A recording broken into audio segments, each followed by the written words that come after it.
Hi മക്കളെ, +2 കഴിഞ്ഞ കുട്ടികൾ ഏറ്റവും കൂടുതൽ എന്നോട് ചോദിക്കുന്ന 2 ചോദ്യങ്ങളാണ്. ചോദ്യം നമ്പർ 1, സാറേ ഏറ്റവും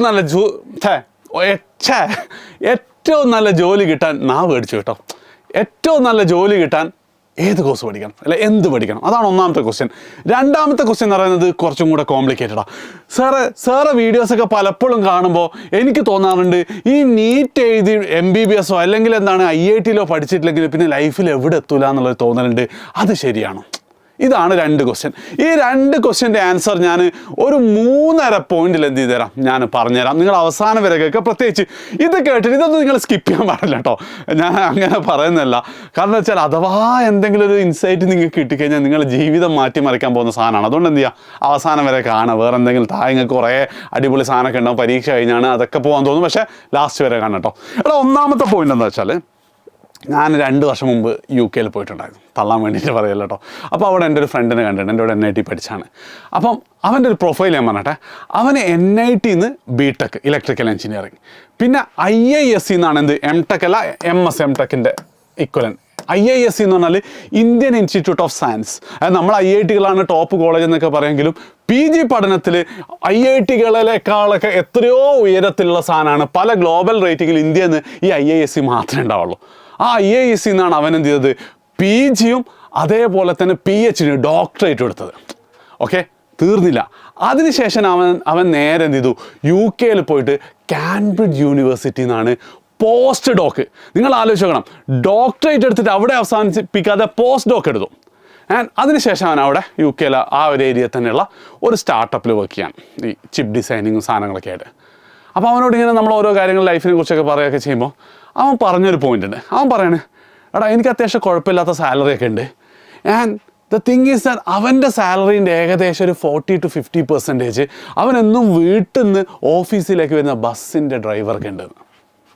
അത് NIT BTech IISc PG-യും PhD-യും കാംബ്രിഡ്ജിൽ നിന്ന് ഡോക്ടറേറ്റ്. എന്നിട്ട് അവൻ്റെ സാലറി എത്രയാണോ ആ സാലറിൻ്റെ ഒരു ഏകദേശം ഒരു 40% ഒക്കെ എന്തുണ്ട് അവിടുത്തെ ഡ്രൈവർമാർക്ക് കിട്ടുന്നത്, ബസ് ഡ്രൈവർമാർക്ക് കിട്ടുന്നുണ്ടെന്നുള്ളത്. ഇത് ചിലപ്പോൾ വേറെ പല രീതിയിലും നിങ്ങൾ കേട്ടിട്ടുണ്ട്. ഇപ്പം നിങ്ങൾ ഏതെങ്കിലും കുടുംബക്കാരൊക്കെ ഈ യൂറോപ്പിലുണ്ടെങ്കിൽ, UK മാത്രമല്ല യൂറോപ്പിലുണ്ടെങ്കിൽ അവർ പലപ്പോഴും പറയും, ഇവിടെ പ്ലംബർമാരെയും അതേപോലെ ഇലക്ട്രീഷ്യനൊന്നും വിളിക്കാൻ പറ്റില്ല, അവർക്കൊക്കെ ഭയങ്കര പൈസയാണ്.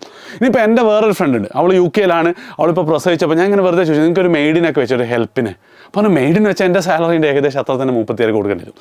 അതായത് ചില രാജ്യങ്ങളൊക്കെ, ഇത് വളരെ സിമ്പിളായിട്ടൊരു പൊളിറ്റിക്കൽ സ്റ്റേറ്റ്മെൻ്റ് അല്ല, എന്നാലും പറയാണ്, അവിടുത്തെ ഭരണാധികാരികളൊക്കെ അവിടുത്തെ എല്ലാ ജനങ്ങളുടെയും ക്ഷേമത്തിന് വേണ്ടിയിട്ട് എന്ത് ചെയ്തിട്ടുണ്ട്, കാലങ്ങളായിട്ട് ചില കാര്യങ്ങളൊക്കെ ഡിസൈഡ് ചെയ്തിട്ട് എല്ലാവർക്കും നല്ല സ്റ്റാൻഡേർഡായിട്ട് ജീവിക്കാനുള്ള ഒരു മിനിമം സാലറി എന്ത് ചെയ്തിട്ടുണ്ട്, അവർ ലീഗലി ഉറപ്പ് വരുത്തിയിട്ടുണ്ട്. ആ ഒരു കാര്യം കൂടെ കൊണ്ടാണ് പലർക്കും എന്ത് ചെയ്യുന്നത്, സ്റ്റഡി അബ്രോഡ് പോയിട്ട് KFC-യിൽ കുറച്ച് നേരം പാർട്ട് ടൈം ചെയ്തിട്ട് അവിടുത്തെ എക്സ്പെൻസും അതേപോലെ തന്നെ നാട്ടിലത്തെ ലോണിൻ്റെ പൈസ അടക്കാൻ പറ്റുന്നത്. നിങ്ങളെന്താ ആലോചിക്കും, ഇവിടെ എത്ര ആൾക്കാർക്ക് KFC-യിൽ ജോലി ചെയ്തുകൊണ്ട് അവൻ്റെ എക്സ്പെൻസ് തന്നെ തീർക്കാൻ പറ്റുന്നുണ്ട്. സോ ഇതെന്താണ്, ഇത് വളരെ ഇമ്പോർട്ടൻ്റ് ആയിട്ടുള്ള കാര്യമാണ്. ഇതാണ് എനിക്ക് പറയാനുള്ള ഫസ്റ്റ് പോയിന്റും. അത് നമ്മുടെ നാട്ടിൽ അൺഫോർച്ചുനേറ്റ്ലി ഇതല്ല അവസ്ഥ. വളരെ കുറച്ച് ആൾക്കാർക്ക് മാത്രമേ സ്റ്റാൻഡേർഡായിട്ട് ജീവിക്കാനുള്ള ഒരു സാലറി ഉള്ളൂ. ആ സാലറി ഇപ്പോഴും ഞാൻ വിചാരിക്കുന്നത് ലക്ഷങ്ങളൊന്നും കൊണ്ട് ഒരു 50,000 രൂപയെങ്കിലും മാസത്തിൽ കിട്ടുന്ന ആൾക്കാർ മാക്സിമം ഒരു 10% ഉണ്ടാവുമെന്നാണ് എൻ്റെ ഒരു കണക്ക്.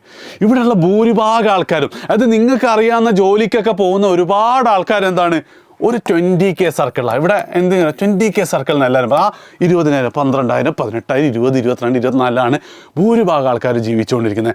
അപ്പം നിങ്ങൾക്ക് ഇവിടെ നല്ലൊരു ജോലി കിട്ടണമെങ്കിൽ നിങ്ങൾ എന്തായിരിക്കണം, നിങ്ങൾക്ക് അതിനുള്ള സാധ്യത വളരെ കുറവാണെന്നുള്ളതാണ് ഫസ്റ്റ് കാര്യം. ആ ടോപ്പ് 10%ലേക്കണം.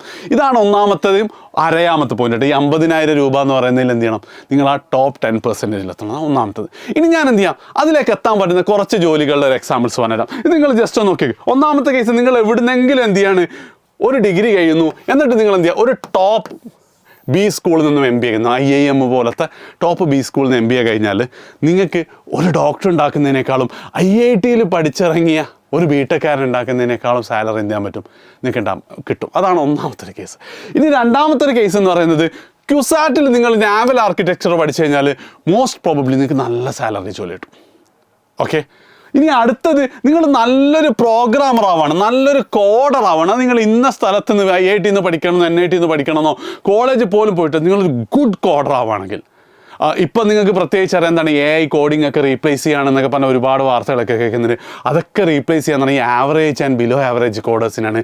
നിങ്ങൾ അടിപൊളി കോഡറാണ്, നിങ്ങൾക്ക് ആരെങ്കിലും പരിചയമുണ്ട്, നിങ്ങൾ എജു പോർട്ടൽ കൊണ്ടുവന്നിട്ട് നമ്മൾ ഇൻ്റർവ്യൂ ചെയ്തിട്ട് ഞങ്ങളെ സെലക്ട് ചെയ്യുകയാണെങ്കിൽ 1 ലക്ഷം റുപ്യ എന്തായാലും കൊടുക്കാൻ ഞാൻ റെഡിയാണ് മാസത്തിൽ. ഗുഡ് കോഡർ ആവണം, എല്ലാ കാലത്തും എന്തുണ്ടാവും നിങ്ങൾക്ക് നല്ല സാലറി കിട്ടും. ഇനി അതൊന്നും പോണ്ട, നിങ്ങളൊരു ഗുഡ് ടീച്ചർ ആവണം. ഞാൻ ബ്രാക്കറ്റിൽ ട്യൂഷൻ ടീച്ചർ, അതായത് എജു പോർട്ടലൊക്കെ നിങ്ങൾക്ക് ക്ലാസ് എടുക്കുന്ന ടീച്ചേഴ്സിനൊക്കെ എന്തുണ്ട്, നേരത്തെ പറഞ്ഞ 50K മുകളിലുണ്ട്, ഓൾമോസ്റ്റ് 99% ആൾക്കാർക്ക് കേട്ടോ. ആൻഡ് എജു പോർട്ടലൊന്നും വേണ്ട, അത് നിങ്ങളെ നാട്ടിലെ നിങ്ങൾ ട്യൂഷൻ സെൻ്ററിലൊക്കെ പോയ ആ നല്ല ടീച്ചേഴ്സ് ഉണ്ടാവില്ല, അവിടുത്തെ ഒരു അടിപൊളി ക്ലാസ് സ്റ്റാർ ടീച്ചേഴ്സ്, നമ്മൾ റിജു സാറിനൊക്കെ നമുക്ക് അങ്ങനെ കിട്ടിയതാണ്. അപ്പം അതുപോലത്തെ ടീച്ചേഴ്സിന് എന്താ ഹവർ റേറ്റിന് എന്തുണ്ട്, നല്ല പൈസ ഇട്ടുണ്ട്. അവരും മാസത്തിൽ എന്ത് ചെയ്യുന്നുണ്ടാവും. ഞാൻ പിന്നെ ഒരു കാര്യം സെർച്ച് ചെയ്യുന്നത് എന്താ, നമ്മൾ HR നമ്പർ ജസ്റ്റ് പിന്നെ ഇതിൽ കാണിക്കാൻ. അപ്പോൾ അങ്ങനെ ഏതെങ്കിലും ടീച്ചേഴ്സിന് പരിചയം ഉണ്ടെങ്കിൽ നിങ്ങൾക്ക് എന്ത് ചെയ്യാം, എജു പോർട്ടൽ ഞങ്ങൾ നിങ്ങളുടെ ബെസ്റ്റ് ട്യൂഷൻ ടീച്ചറിനെ എജു പോർട്ടലിൽ എടുക്കാൻ ഞങ്ങൾ തയ്യാറാണ്. നമ്മളെ HR നമ്പറാണിത്. അവർക്ക് നിങ്ങൾ ഈ നമ്പർ ജസ്റ്റ് ഒന്ന് അയച്ചു കൊടുക്കുക. അവർ അതിൽ കോൺടാക്ട് ചെയ്ത് കഴിഞ്ഞാൽ ഞങ്ങൾ ഡെമോയും കാര്യങ്ങളൊക്കെ സെറ്റ് ചെയ്യും. ഓക്കെ, അപ്പം ഇനിയുണ്ട്. ഇനി ഇതിപ്പോൾ എഴുതാത്ത ഇപ്പോൾ വേറെ ഒന്നുണ്ട്. നിങ്ങൾ എവിടെയെങ്കിലും BSc ഫിസിക്സ് പഠിച്ചിട്ട് ഫോട്ടോണിക്സ്, ഒരു വളരെ കുറച്ച് സ്ഥലത്തെ ഫോട്ടോണിക്സ് ഉള്ളൂ, ഫോട്ടോണിക്സിൽ നിങ്ങൾ PG ചെയ്താൽ നിങ്ങൾക്ക് മിക്കവാറും നല്ല ജോലി കിട്ടും. ആൻഡ് എനിക്കറിയാത്ത ഒരുപാട് സാധനങ്ങൾ എന്തുണ്ട്, ഒരുപാട് സാധനങ്ങൾ ഇവിടെ വരുന്നുണ്ട്. എനിക്കറിയാത്ത ഒരുപാട് കോഴ്സസ് ഉണ്ട് ഈ നല്ല ജോലിയിലേക്ക് എത്താൻ പറ്റുന്നത്. ആൻഡ് ഇനി നിങ്ങൾ ഇതൊക്കെ ഒന്നും കൂടെ നോക്കി നോക്കടാ, ഇതെല്ലാവർക്കും എളുപ്പത്തിൽ കിട്ടുന്ന കാര്യമാണോ? അത് നിങ്ങൾക്ക് IIM-ൽ MBA ചെയ്യണമെങ്കിൽ you should be in the top 10%. അതേപോലെ തന്നെ ക്യുസാറ്റിൽ നാവൽ ആർക്കിടെക്ചറിൻ്റെ ടോപ്പ് 10% കേൾക്കണം. ഒരു ഗുഡ് കോഡർ ആണെങ്കിൽ ടോപ്പ് 10% പോലെ ടോപ്പ് 5% കേൾക്കണം. ഇനി ഒരു നല്ല ട്യൂഷൻ ടീച്ചറാണ്, നിങ്ങളൊന്ന് ആലോചിക്ക്, കേരളത്തിൽ മിനിമം ഒരു 10,000 ആൾക്കാർ എന്താണ് ഈ ട്യൂഷൻ ഇൻഡസ്ട്രിയിൽ വർക്ക് ചെയ്യുന്നുണ്ടാവും. അതിൽ എജു പോർട്ടലും സൈലത്തിലും എക്സാമിനറിലും MS-ലൊക്കെ കൂടെ ആകെ കുറച്ച് ആൾക്കാരല്ലേ ജോലി ചെയ്യുന്നുള്ളൂ. അതൊരു 10% പോലും ഉണ്ടാവില്ല. ഇനി ആ ടോപ്പ് നിങ്ങളെ സ്കൂളിൽ നിങ്ങളെ ട്യൂഷൻ സെൻ്ററിലെ ടോപ്പ് ടീച്ചേഴ്സിനെ എടുത്ത് നോക്കി, അതും എല്ലാം കൂടെ ആ 10% ഇല്ല. സോ ഇതാണ് എനിക്ക് രണ്ടാമത്തെ point. If you are in that top 10%, if you are in that top 10%, നിങ്ങൾക്ക് എന്ത് ചെയ്യാൻ പറ്റും? നിങ്ങൾക്ക് ഉറപ്പായിട്ടും നല്ലൊരു ജോലിയിലേക്ക് എത്താം, നിങ്ങൾ എവിടെയാണെങ്കിലും. ഇപ്പോൾ ഉദാഹരണം ഞാൻ ഫോട്ടോണിക്സിൻ്റെ കാര്യം പറഞ്ഞേ. അപ്പോൾ ഫോട്ടോണിക്സിന് ഇന്ത്യയിൽ കുറച്ച് സ്ഥലത്തേ എന്തുള്ളൂ PG ഒക്കെ ഉള്ളൂ. അപ്പം നിങ്ങൾ മിക്കവാറും അവിടെ ഒരു എൻട്രൻസ് എക്സാം ഉണ്ട്. നിങ്ങൾ BSc ഫിസിക്സ് എടുത്ത് അവിടുന്ന് ഫുൾ ഉഴപ്പിയിട്ട് പെട്ടെന്ന് അവസാന നിമിഷം നിങ്ങൾക്ക് ഓർമ്മ വരുന്നത് ഫോട്ടോണിക്സ് അടിപൊളി സാധനമാണല്ലോ, നിങ്ങൾക്ക് ചിലപ്പോൾ എന്തെങ്കിലും അത് കിട്ടുമല്ലോ. അപ്പം ഇനി അങ്ങോട്ടുള്ള സ്ഥലത്ത് എവിടെയാണ് നിങ്ങൾ വർക്ക് ചെയ്യുന്നതെങ്കിലും ആ ടോപ്പ് 10%, നിങ്ങളിപ്പോൾ ഒരു BSc നഴ്സിംഗ് കഴിഞ്ഞാൽ പോലും എല്ലാവർക്കും എന്താണ് ഇത്രയും കാലം 20,000 അത് 28,000 രൂപയാക്കണം സാലറി എന്ന് പറഞ്ഞ് സർക്കാർ ഉത്തരവൊക്കെ ഇറങ്ങിയിട്ടുണ്ട്. ഇപ്പം നിങ്ങൾ പഠിച്ചിറങ്ങും 30-35 ഒക്കെ ഉണ്ടാവായിരിക്കാം. പക്ഷെ അവിടെ എന്തുണ്ടാവും, ഒരു 10% ആൾക്കാർ കയറി വേഗം പോയിട്ടുണ്ടാവും. അപ്പോൾ ആ 10%-ൽ എത്തുക എന്നുള്ളതാണ് രണ്ടാമതായിട്ട് എനിക്ക് പറയാനുള്ളത്.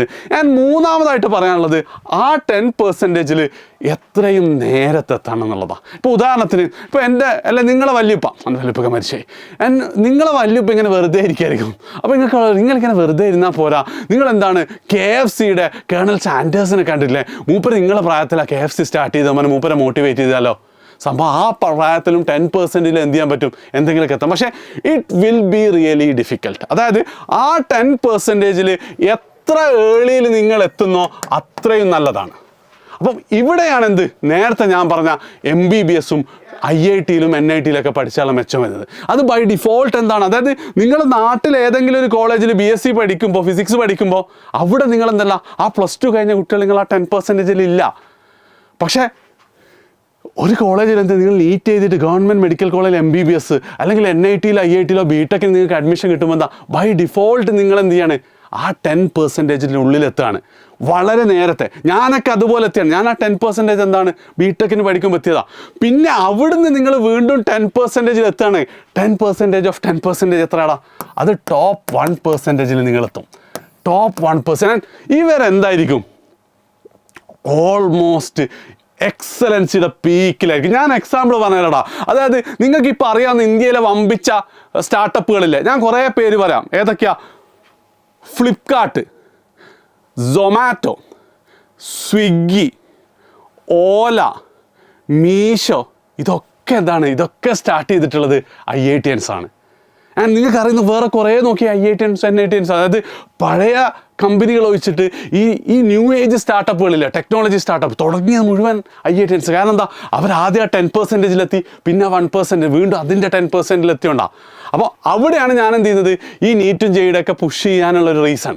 കാരണം ബൈ ഡിഫോൾട്ട് എന്താണ്, നിങ്ങൾ 10% 50,000 നിങ്ങൾ എത്തുന്നുണ്ട്, 50,000 സാലറിയുടെ മുകളിലുള്ള. അവിടെ നിന്ന് ഒന്നും കൂടെ അധ്വാനിച്ചാലും നിങ്ങൾ എന്തായിരിക്കും ഭയങ്കര വലിയ ലെവലിലെത്തും. അവിടെ എൻ്റെ ആകെയുള്ള പ്രശ്നം എന്താ വെച്ചാൽ നിങ്ങൾക്ക് അതിനുള്ള പൊട്ടൻഷ്യൽ ഉണ്ട്. അതായത് ഒന്നും കൂടെ പഠിച്ചു കഴിഞ്ഞാൽ എന്താണ് എനിക്ക് കിട്ടുമെന്ന് നിങ്ങൾക്ക് തോന്നിയിട്ട് പക്ഷേ ഒരു വർഷം റിപ്പീറ്റ് ചെയ്യണ്ടേ, എല്ലാം റിസ്ക് എടുക്കണ്ടേ എന്നുള്ള രീതിയിൽ നിങ്ങൾ മാറി ഇരിക്കരുതെന്ന് മാത്രമേ എനിക്ക് പറയാനുള്ളൂ. ആൻഡ് നമ്മുടെ NEET and JEE batch repeater ബാച്ചിൻ്റെ അഡ്മിഷൻ ഉണ്ട്, ഫോം വേണമെങ്കിൽ ഡീറ്റെയിൽസ് ഉണ്ടെങ്കിൽ കാണാൻ പറ്റും. ആൻഡ് ലാസ്റ്റ് പറയാനുള്ളത്, ഇപ്പം ഈ വീഡിയോ കാണുന്നതിൽ എന്തുണ്ടാവും, കൊമേഴ്സുകാരുണ്ടാവും, ഹ്യൂമാനിറ്റീസുകാരുണ്ടാവും. അപ്പം നിങ്ങളോടൊക്കെ പറയാം, നിങ്ങൾ എവിടെ എത്തുകയാണെങ്കിലും ബി ദാറ്റ് ടോപ്പ് 10%. ലാസ്റ്റ് ഒരു കാര്യം കൂടെ പറയാം, NIT കാലിക്കറ്റിൽ നിന്ന് BTech കഴിഞ്ഞ് എത്ര ആൾക്കാർ നിങ്ങൾക്ക് പരിചയമുണ്ട്? ചിലപ്പോൾ എന്നെ മാത്രമേ അല്ല, നിങ്ങളെ വീടിൻ്റെ അടുത്ത് കുടുംബത്തിലുള്ള ആൾക്കാരായിരിക്കും. അതേപോലെ തന്നെ ആലപ്പുഴ മെഡിക്കൽ കോളേജിൽ നിന്ന് MBBS കഴിഞ്ഞ് എത്ര ആൾക്കാരെ പരിചയമുണ്ട്? ഒരാളെ പേര് പറഞ്ഞാൽ ഡോക്ടർ അനന്തു, സൈലത്തിൻ്റെ ഫൗണ്ടറാണ്. അപ്പം എങ്ങനെയാണ് നമ്മൾ അവിടെ എത്തിയത്? നമ്മൾ അവിടുന്ന് വീണ്ടും എന്താണ് NIT കഴിഞ്ഞ് നമ്മൾ അവസാനിപ്പിച്ചിട്ടില്ല. അല്ലെങ്കിൽ ആലപ്പുഴ മെഡിക്കൽ കോളേജ് കഴിഞ്ഞിട്ട് അനന്തു എന്ത് ചെയ്തിട്ടില്ല, ഇനി ഡോക്ടറായിട്ട് സാധാരണ പോലെ ജീവിച്ചില്ല. അവിടുന്ന് വീണ്ടും എന്താണ് വർക്ക് ചെയ്തതാണ്.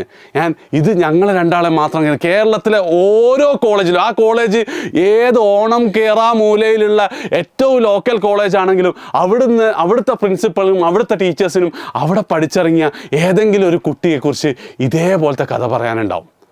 അവനെന്തായിരിക്കും ആ കോളേജിൽ മുതലായിരിക്കും ചിലപ്പോൾ തുടങ്ങിയിട്ട്, അല്ലെങ്കിൽ കോളേജ് കഴിഞ്ഞിട്ട് കഷ്ടപ്പെട്ട് ആ ടോപ്പ് 10% എത്തിയിട്ടുണ്ടാവും. So the thing is that നിങ്ങൾക്ക് എപ്പോഴും അവിടെ സാധ്യത ഉണ്ട്. പക്ഷെ എത്രത്തോളം നേരത്തെ നിങ്ങൾ അതിലേക്ക് എത്തുന്നോ അത്രത്തോളം എളുപ്പമായിരിക്കും. ഒരു ഏജ് കഴിഞ്ഞാൽ ഓൾമോസ്റ്റ് ഇമ്പോസിബിൾ ആയിരിക്കും. അതുകൊണ്ടാണ് എന്ത് ചെയ്യാത്തത്, നമ്മളെ വല്യപ്പന്മാരും അച്ചാച്ചന്മാരും ഒന്നും എന്ത് ചെയ്യാത്തത്, അടുത്തൊരു KFC ഒന്നും സ്റ്റാർട്ട് ചെയ്യാത്തത്. നിങ്ങൾക്ക് ഇനി എന്തെങ്കിലും ഡൗട്ടോ കാര്യങ്ങളോ നിങ്ങളുടെ അഭിപ്രായങ്ങളോ എന്തുണ്ടെങ്കിലും നിങ്ങൾ പറയാം. വീഡിയോ ഇഷ്ടപ്പെട്ടിട്ടുണ്ടെങ്കിൽ ഫ്രണ്ട്സിന് ഷെയർ ചെയ്യാം. ബൈ.